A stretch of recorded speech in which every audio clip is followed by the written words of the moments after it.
My Journey to God, Divine Memories with Sathya Sai Baba by Mr. Manfred Mulagranci.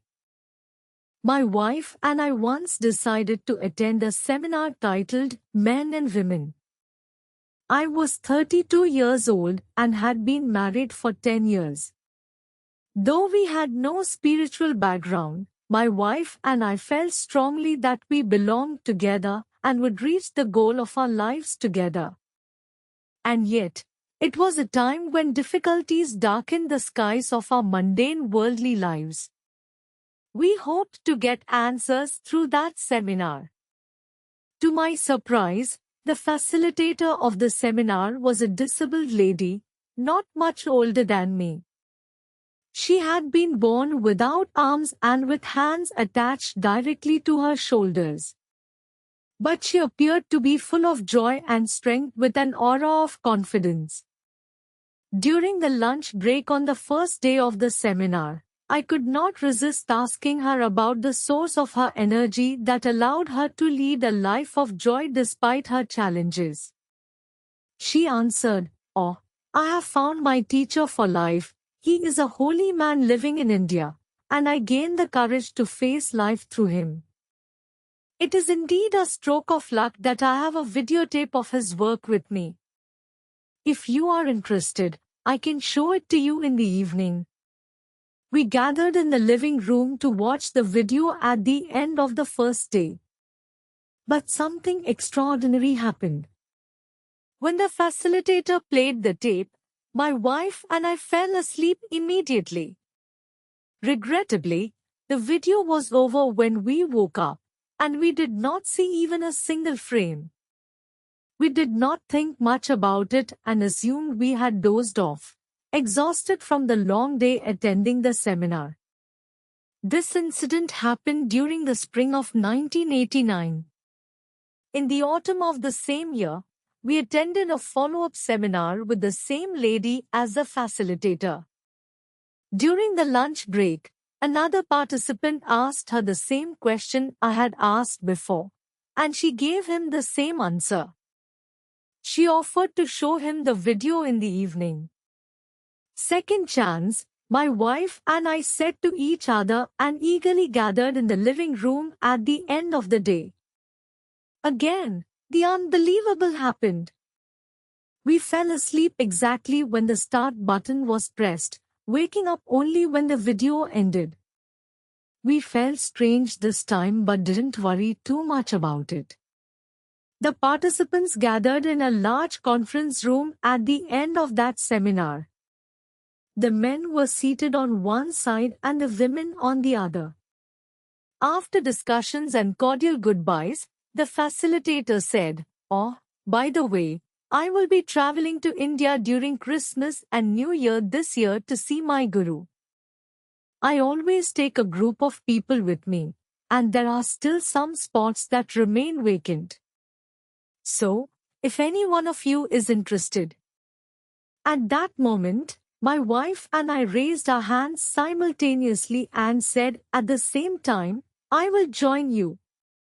Then, looking at each other, we said, "Did you just say you would join her?" We had never been to India, nor had we ever thought of going there. But weeks later, we found ourselves in the Prashanti Nilayam ashram at the lotus feet of Sri Sathya Sai Baba. Today we are convinced the Lord Himself invited us to start a lifelong spiritual journey. The awakening and another decision in 1989, there were no direct flights to Bangalore. One had to fly to Delhi or Bombay and then take a connecting flight to Bangalore. When we landed in Bangalore, an adventurous taxi driver in an old ambassador car took us to Prashanti Nilayam. There, a yellow, light blue, and rose-color building welcomed us.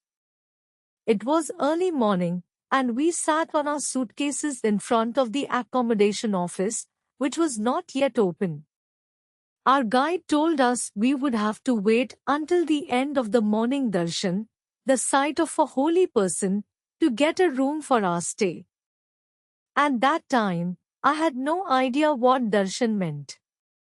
A stream of people was passing by us, and suddenly, my wife joined a women's group and disappeared into the crowd.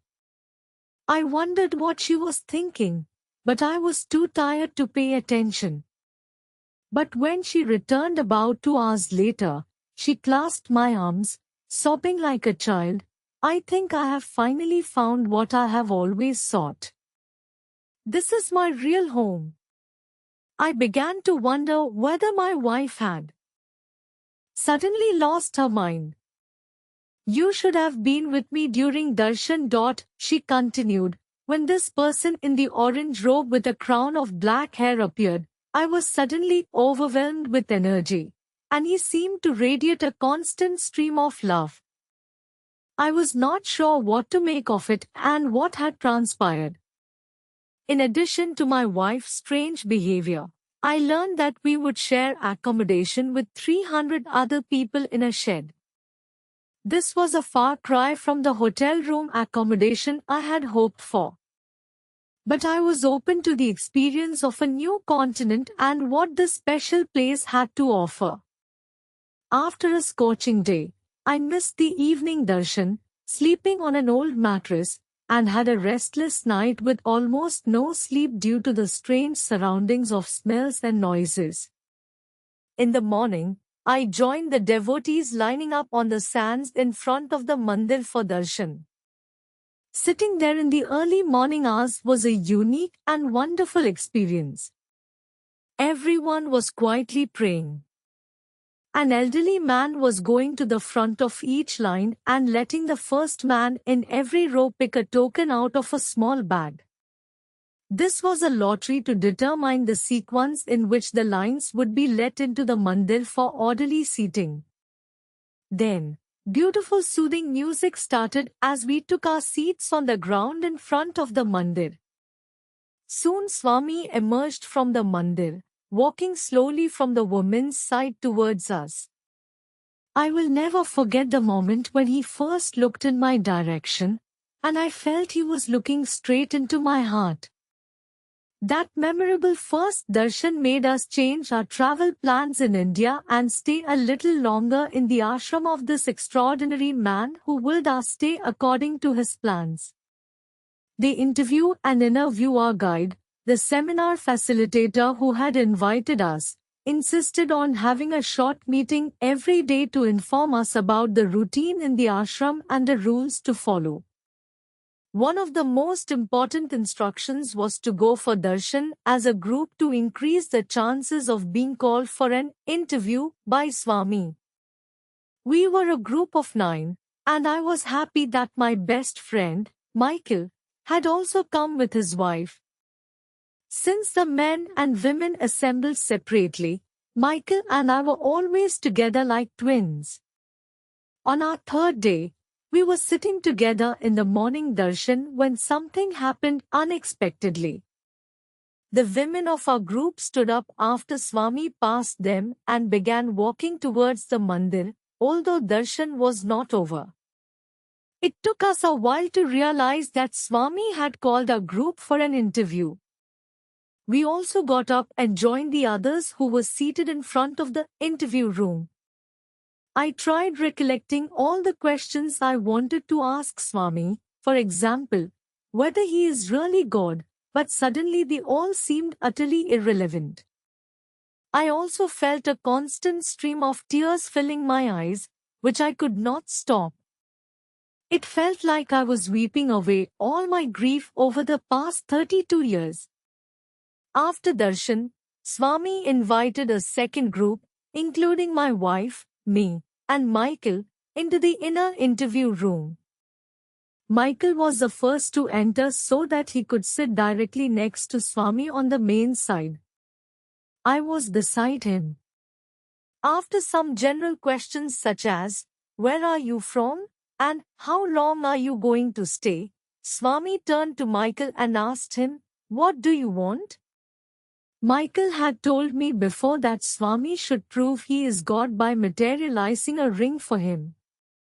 Therefore, he answered, "Ring, Swami." Swami moved his right upturned palm in circles, and a moment later, a gold nine-gem ring appeared between his fingers. He threw it into Michael's lap. As he glanced at it, Swami asked, "Do you like it?" "Oh yes, Swami." "Then pass it around." The ring made its way through the hands of everyone in the room before it came back to Swami. He looked at it, then turned again to Michael and asked him, "Do you really like it?" "Swami, I would like a Christian ring even more." Swami put the ring in front of his lips, blew on it, and immediately it became a silver ring with a golden cross, and once again, it landed in Michael's lap. Swami again asked him to pass the ring around. When it finally came back to Swami, he asked Michael, "Do you still like it?" "Oh yes, Swami." But then Swami blew on the ring again, and it was gone. Much later, we realized that Swami had fulfilled Michael's wish precisely. He had materialized a ring for him, but there was no discussion about wanting to keep the ring. That day, I learned an important lesson. We must be very clear in our prayers about what we want from God. Mr. Manfred Muller.